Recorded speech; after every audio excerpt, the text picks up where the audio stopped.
মুখ্যমন্ত্রী নির্যাতিতাকে দোষারোপ করে ধর্ষণকারীদের পাশে দাঁড়াচ্ছেন। বেশি রাতে মেয়েদের বাইরে বেরোনো উচিত নয়। দুর্গাপুরে ধর্ষণ কাণ্ডে মুখ্যমন্ত্রীর এমন মন্তব্যে তাকে পাল্টা আক্রমণ করেছেন বিজেপি নেত্রী লকেট চট্টোপাধ্যায়, অগ্নিমিত্রা পালরা। সোফিয়া কুরেশিরা যুদ্ধ করছেন আর মুখ্যমন্ত্রী মেয়েদের রাতে ঘরে থাকতে বলছেন। মেয়েরা রাত জেগেছে আর উনি রাতে ঘর বন্ধ করে থাকতে বলছেন। বিজেপি বিধায়ক অগ্নিমিত্রা পাল মুখ্যমন্ত্রীর মানসিকতাকে তালিবানের সঙ্গে তুলনা করেছেন। তার প্রশ্ন, তাহলে মহিলা চিকিৎসক, নার্স কিংবা আইটি সেক্টরের কর্মীরা রাতে বেরোবেন না? নির্দেশে চলছে, কাউকে কোনো জায়গায় ঢুকতে দেওয়া হবে না, কেউ কোনো জায়গায় যেতে পারবেন না, তালিবানি শাসন চলছে। ওকে বাঁচানোর জন্য উনি বলছেন মহিলাদের উপরে দোষ দিচ্ছেন।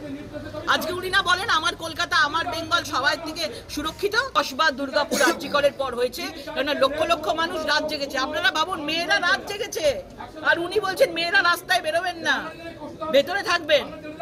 এই যদি পশ্চিমবাংলার অবস্থা হয় তাহলে মানুষ কি করবে, মেয়েরা কি করবে, দেশ কোথায় এগিয়ে চলছে? They shouldn't go out. You think IT sector shouldn't go out and do their duty? You think people of the service industry, they shouldn't go out? This kind of Talibani mentality is shameful.